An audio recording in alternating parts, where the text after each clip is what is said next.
Hello बच्चों, कैसे हैं आप सब बेटा। देखिए, जो न्यूमेरिकल आप लोग को अभी क्वेश्चन में दिया गया है उस न्यूमेरिकल में क्या बोल रहा है। देखो, गिवन डेटा पहले लिख लेते हैं। मान लीजिए हमारे पास क्या क्या गिवन डेटा है। गिवन है कि आपका जो फोकल है, ये फोकल लेंथ कितना दिया हुआ है, 24 सेंटीमीटर गिवन है, पहली चीज़। ठीक है। सेकेंड चीज़ आपको क्या दिया हुआ है, height of the image is 3 times the height of object, ये चीज़ दी हुई है।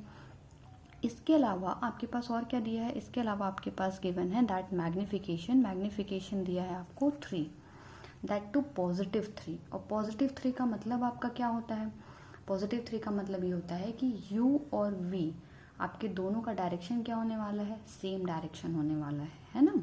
पॉजिटिव मैग्निफिकेशन का मतलब तो यही होता है। अब देखिए, इतना गिवन डेटा है। अब क्वेश्चन में आपको जो भी डेटा, देखो क्वेश्चन में कुछ भी पूछा हो, हमारे पास अननोन में क्या क्या है, u हमें नहीं पता, v हमें नहीं पता, hi नहीं पता और ho नहीं पता। हम चारों चीज़ें निकाल सकते हैं। अब वो कैसे निकालेंगे, देखो हमारे पास एक ही फॉर्मूला है। कौन सा फॉर्मूला है, याद करो, 1/u + 1/v = 1/f। ठीक, ये चीज़ें पता है। शायद मैं एक चीज़ बोलना भूल गई, इस क्वेश्चन में मेंशन है कि that mirror is concave man. ठीक है, मिरर कौन सा है, कॉनकेव मिरर है। ठीक है, तो एक ये फॉर्मूला हो गया। सेकंड फॉर्मूला हमें कौन सा पता है, कि हमें पता है भाई v-v/u किसके बराबर होगा, मैग्निफिकेशन के। ये हमारे पास दूसरा फॉर्मूला है। इसके अलावा भी हमारे पास एक फॉर्मूला है जो हम यूज़ करने वाले हैं, that is f = r/2।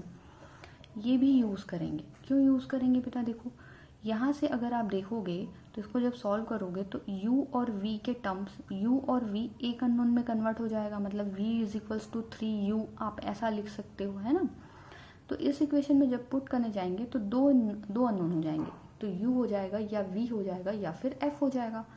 f के लिए भाई f, ये हमारा, सॉरी, ये हमें रेडियस ऑफ कर्वेचर गिवन है, एक्सट्रीमली सॉरी, यहाँ f नहीं दिया है, यहाँ पे आपको रेडियस ऑफ कर्वेचर गिवन है। ठीक है, तो यहाँ पे रेडियस ऑफ कर्वेचर से हमें f तो निकालना पड़ेगा ना, इसलिए हमें ये वाला फॉर्मूला यूज़ करना पड़ेगा। ठीक है, चलिए अब देखते जाते हैं एक एक करके। ठीक, सबसे पहले f निकाल लीजिए। तो f आपको क्या पता चल जाएगा, अगर हमने थर्ड फॉर्मूला यूज़ किया, कौन सा फॉर्मूला यूज़ कर रहे हैं, थर्ड वाला फॉर्मूला। ठीक है, तो थर्ड फॉर्मूला यूज़ करें तो f = r/2।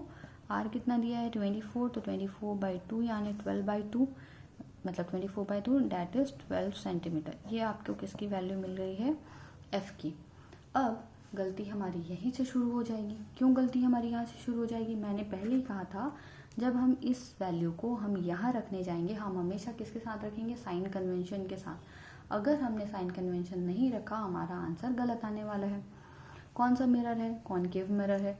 कॉनकेव मिरर के लिए अगर हमारे पास मिरर कैसा है बेटा, कॉनकेव मिरर है, फोकल लेंथ हम हमेशा किस तरफ मेज़र करते हैं, पोल के इस तरफ मेज़र करते हैं, इस तरफ, है ना। तो ये फोकस इस तरफ मेज़र कर रहा हूँ, यानी ये क्या आनी चाहिए, -12 सेंटीमीटर आनी चाहिए। मैं दूसरे कलर से मेंशन करती हूँ, है ना। ये जो वैल्यू आनी चाहिए, क्या आनी चाहिए, -12 सेंटीमीटर। ठीक है, या ये वैल्यू भले आपकी 12 सेंटीमीटर आ रही है, लेकिन जब आप यहाँ पुट करने जाओगे ना, तब आप क्या पुट करोगे, -12 सेंटीमीटर। क्यों, क्योंकि उसका डायरेक्शन अपोजिट होगा। इस फॉर्मूले में, मिरर फॉर्मूले में जब भी वैल्यू रखोगे विथ साइन कन्वेंशन रखोगे, यहाँ गलती नहीं करोगे। ठीक है, चलो यहाँ मान लिया, यहाँ पे क्या गया हमारा, या फिर ये बोल सकते हो रेडियस ऑफ कर्वेचर भी हमारा क्या है, नेगेटिव ही है, क्योंकि रेडियस ऑफ कर्वेचर यहाँ तक का डिस्टेंस है ना, यहाँ तक का डिस्टेंस क्या है, रेडियस ऑफ कर्वेचर है। तो ये डिस्टेंस भी तो इसी तरफ मेजर कर रहे हो, यानी r ही नेगेटिव है, और जब r नेगेटिव है तो ये -24 है, -24 है, इसलिए ये भी क्या आएगा, इसको डायरेक्टली काट ही लो, r ही -24 है, इसलिए ये क्या आ जाएगा, -12 सेंटीमीटर आ जाएगा फोकस जो है आपका। समझ में आया, ये गलती कर रहे होगे हो सकता है, इसलिए शायद आंसर आपका मैच नहीं कर रहा होगा।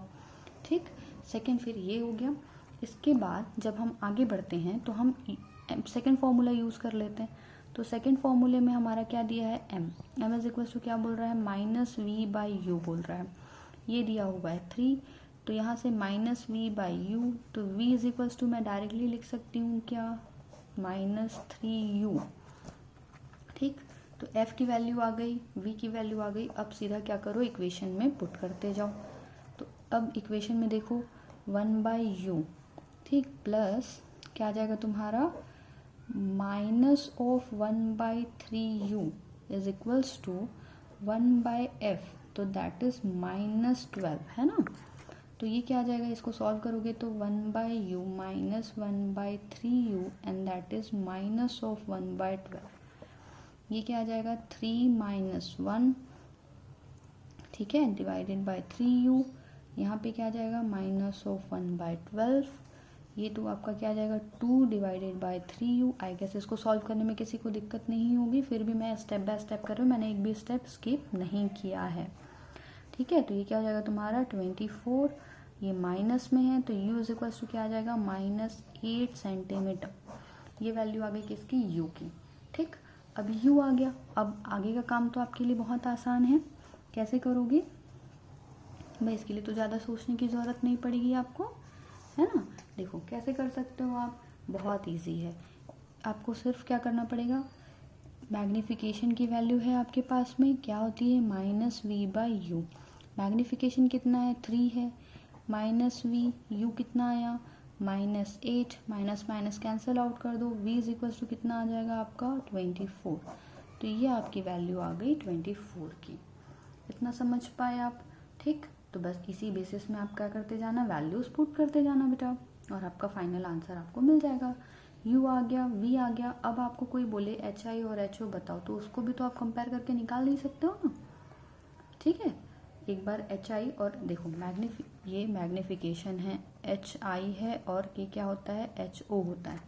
ये भी आपको पता है कि 3 टाइम्स है ना, तो इसको भी आप कैलकुलेट इजीली कर सकते हो। तो जैसा भी है न्यूमेरिकल्स उस बेसिस पे सॉल्व करते जाओ। वैल्यूज में सबसे ज़्यादा इम्पोर्टेंट क्या है आपका, है ना। देखो एक बार मैं इसको थोड़ा सा जूम कम कर रही हूँ ताकि आप इसको पूरा का पूरा क्वेश्चन एक साथ देख सको। ये है, ठीक है, ये पूरा आप एक साथ अगर चाहो तो स्क्रीनशॉट लेके रख सकते हो। कोशिश करना कि साइन कन्वेंशन में आप गड़बड़ी ना करो, अगर वहाँ मिस्टेक करोगे तो आंसर आपका गलत आएगा, ठीक है। चलो फिर टाटा है, HC वर्मा के पूरे क्वेश्चन सॉल्व करोगे और, ठीक है, बाय बाय।